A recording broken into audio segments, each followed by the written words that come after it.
हर बार बहू गलत नहीं होती। कई बार घर के बड़े भी नहीं समझना चाहते। उन्हें लगता है कि वो जो कह रहे हैं वही सही है, पर ये नहीं सोचते कि वक्त के साथ बदलाव बहुत जरूरी है। अब वक्त बदल चुका है, अब बहुएं भी पहले जैसी नहीं हैं। बेटे मनन ने कहा, अब तुम हमें बताओगे कि हमें कैसे रहना चाहिए, कैसे अपने घर में एक बहू को रखना चाहिए। वाह बेटा, अभी तो शादी हुई 5 महीने भी पूरे नहीं हुए और अब तुम हमें समझाने लगे हो। तुमसे ज़्यादा दुनिया देखी है हमने, तुमसे ज़्यादा दुनियादारी का अनुभव है हमें। पापा ईश्वर लाल जी ने कहा। हाँ पापा, मैं जानता हूँ कि आपको दुनियादारी का अनुभव मुझसे ज़्यादा है, पर आप लोग भी तो समझो ना, आप जो कह रहे हो वो संभव नहीं है। आखिर बहू भी इंसान है, कोई मशीन नहीं है कि दिन भर बस काम में ही लगी रहेगी। मनन ने समझाना चाहा। अरे वाह बेटा, बहू का काम करना दिख रहा है तुझे। तेरी माँ भी तो लगी रहती थी दिन भर काम में। मेरे लिए कौन आता था उस समय? क्या मैं इंसान नहीं थी? अचानक माँ सरला जी भी बीच में कूद पड़ी। मम्मी, आप कौन सी बातें लेकर बैठ गई हो? आपने जो किया हम उसका सम्मान करते हैं, लेकिन अब आप बहू की स्थिति भी तो समझो। आप सिर्फ घर का सारा काम करती थी, जबकि आप उम्मीद करती हो कि बहू जॉब करते हुए घर का सारा काम करे। भला जॉब के साथ वो घर का सारा काम अकेले कैसे कर पाएगी? कुछ तो छूट दीजिए उसे भी, मनन ने कहा। तो नौकरी करने की इजाज़त दे रखी है, वही बड़ी बात है। अरे हमें तो घर से बाहर जाने की भी छूट नहीं थी, और इसे वहां जाकर कौन सा ईंटें तोड़नी पड़ती हैं। सज धज कर जाकर मेम साहब बन के कुर्सी पर बैठना ही तो होता है। सब जानते हैं हम लोग कि सरकारी काम कैसे होते हैं, उसमें भी काम मरी आ रही है इसको। सरला जी ने कहा, मम्मी तुमसे तो बस ये ऊट पटांग बातें करवा लो। किस तरह की भाषा बोलती हो आप? आपने कभी गौर किया है? मनन ने कहा। हाँ बेटा, पत्नी के आने के बाद अब अपनी माँ को संस्कार भी तू ही सिखाएगा। उसने तुझे पैदा नहीं किया है, बल्कि तूने उसको पैदा किया है। हमें तो पाल पोस कर भी तू ही गया था, बस अब बुढ़ापे में यही दिन देखना बाकी था। ईश्वर लाल जी ने चिल्लाते हुए कहा, आप लोगों को कोई नहीं समझा सकता। गलती हो गई जो मैंने आपके सामने बोला। मनन हाथ जोड़ते हुए बोला और वहां से अपने कमरे में आ गया, लेकिन पीछे ईश्वर लाल जी और सरला जी निरंतर चिल्लाए जा रहे थे और साथ ही साथ अपनी बहू स्वाति को गालियां भी दिए जा रहे थे। सुनकर मनन का मन खिन्न हो गया। वहीं स्वाति की आंखों में आंसू आ गए। कहने को घर के बड़े थे सास ससुर, कहते हैं बुजुर्ग घर में ज्ञान का भंडार होते हैं, अनुभव और आशीर्वाद की खान होते हैं, लेकिन यहाँ ये बुजुर्ग किस तरह की भाषा का इस्तेमाल कर रहे थे। मनन और स्वाति की शादी 5 महीने पहले ही हुई थी, जो कि एक अरेंज मैरिज थी। स्वाति एक सरकारी स्कूल में टीचर थी। सरकारी नौकरी थी तो जाहिर सी बात है सैलरी भी अच्छी होगी। बस ये ही देखकर ईश्वर लाल जी और सरला जी दोनों ने हाँ कर दी। आखिर लोगों के सामने बड़ा सीना फुलाकर कहते थे कि हमारी बहू सरकारी नौकरी में है। बहू सरकारी नौकरी वाली तो चलेगी, लेकिन घर का काम भी बहू ही करे। बस इस सोच के साथ वो लोग स्वाति को अपनी बहू बनाकर ले आए।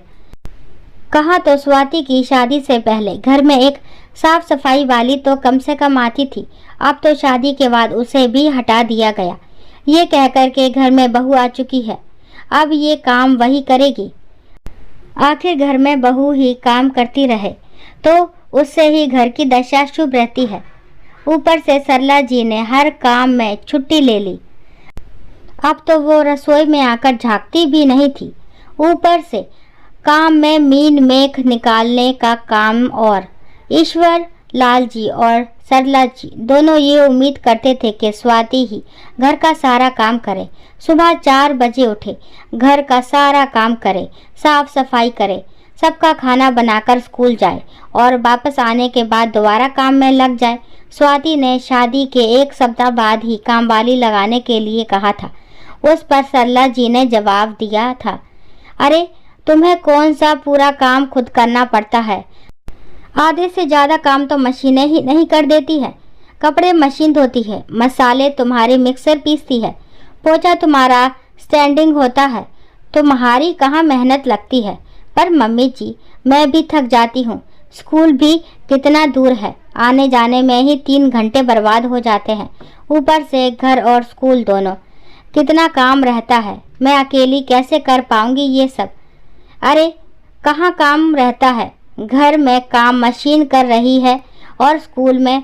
ये तो हम सब जानते हैं कि सरकारी स्कूलों की पढ़ाई क्या होती है। तुम तो बस सज धज कर जाकर कुर्सी पर बैठ जाती होगी। क्या ही करना पड़ता होगा तुमको।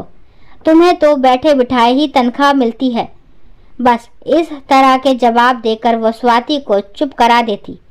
1-2 बार स्वाति ने मनन से कहा तो मनन ने सरला जी और ईश्वर लाल जी से बात की। बस उन्होंने इस बात का ही बतंगड़ बना दिया। ये लो, आते ही इसने अपने पति को अपना गुलाम बना लिया, जो यहाँ हमसे पूछने आ गया घर में काम वाली लगाने के लिए। बस इसीलिए पैदा किया है तुझे हमने। तेरी बीवी को इतना सा काम करने में जोर आता है क्या? अरे हम तो अकेले ही कितने लोगों का काम कर लेते थे, पर मजाल है अपने सास ससुर के सामने बोला भी हो। और इसे देखो, बेशर्म, यहाँ आते ही अपने पति को अपने माँ बाप के खिलाफ कर दिया, जो वो अपने माँ बाप के सामने उसकी तरफदारी करने आ गया। आखिर इसके बाद मनन भी कुछ नहीं कह पाया था। अभी पिछले महीने उसने दोनों से पूछे बगैर काम वाली लगा ली थी, पर इसके लिए भी घर में भूचाल आ गया था। काम वाली को तो उन्होंने टिकने ही नहीं दिया था। आधे घंटे में ही उसे घर से बाहर निकाल दिया। जब तक स्वाति ने ये कहा कि काम वाली की पगार वो दे देगी, तो कितना कुछ सुनाया था उन लोगों ने। क्या क्या उठपटांग नहीं बोला था उसके खिलाफ। अरे एक यही पैसे वाली है क्या? हम सब तो भिखारी हैं जो नौकरानी नहीं रख सकते। नौकरी करती है तो क्या हमको खरीद लिया है? अबे खूब घूमती ऐसी नौकरी करने वाली। हमारे घर में कोई नौकरानी काम नहीं करेगी, काम तो तुमको ही करना पड़ेगा। बहू हो, ये सब तुम्हारी जिम्मेदारी है। तुम्हें किस लिए लाए हैं हम इस घर में? उसके बाद तो उन्हें जहां मौका मिलता बस वहीं रिश्तेदारों और पड़ोसियों के सामने भी बहू के खिलाफ ऊट पटांग बोलना शुरू करते थे। लेकिन अब तो मनन और स्वाति दोनों तंग आ चुके थे। दोनों को ही नहीं समझ में आ रहा था कि इन लोगों को आखिर समझाएं तो समझाएं कैसे। आखिर घर के बड़े हैं, लेकिन फिर भी समझने का नाम नहीं ले रहे। कुछ दिन पहले स्वाति की तबीयत खराब होने के चक्कर में वो सुबह लेट उठी तो घर का अधिकतर काम रह गया। इस बात में भी घर में हंगामा हो गया। ये जानबूझकर ऐसा नाटक कर रही है कि हम नौकर रख लें, लेकिन याद रखना, चाहे कुछ भी हो जाए, हम नौकर नहीं रखने देंगे हमारे घर में। मम्मी, सचमुच उसकी तबीयत खराब है। उसे सुबह से उल्टियाँ हो रही है। आपको दिख नहीं रहा है क्या, जो आप बेवजह की बातें बना रही हो? मनन ने कहा। अरे सब जानते हैं हम ऐसी औरतों का त्रिया चरित्र, सब नाटक है। खैर उस दिन तो स्वाति ने स्कूल से छुट्टी कर ली और मनन उसे डॉक्टर के पास ले गया।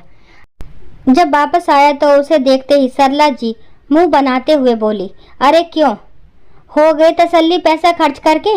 डॉक्टर ने भी यही बोला ना कि ये नाटक कर रही है, सब काम चोरी के बहाने हैं। मम्मी, उसकी तबीयत सचमुच खराब है। डॉक्टर ने उसे आराम करने के लिए कहा है। मनन ने कहा, हाँ बेटा, माँ बाप को ही बना लो नौकर तुम तो। हम बैठे हैं ना यहाँ घर का काम करने के लिए।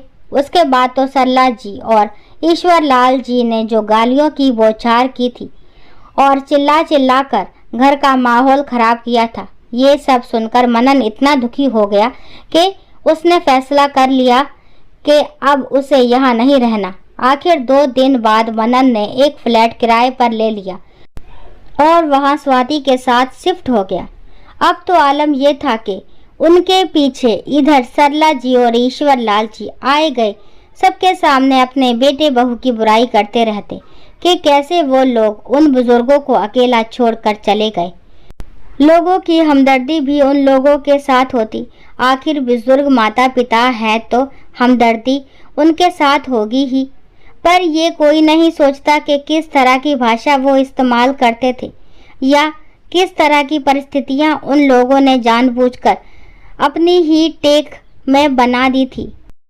अगर ये कहानी आपकी आंखें नम कर गई हो तो इसे दिल से लाइक करें और किसी बेटे बेटी तक शेयर करें। शायद उनकी एक मुस्कान किसी माँ बाप की दुनिया फिर से बसा दे। आशा करती हूँ कहानी आपको ज़रूर पसंद आई होगी। अगर कहानी पसंद आती है तो प्लीज़ लाइक शेयर सब्सक्राइब करना ना भूलें। Thank you.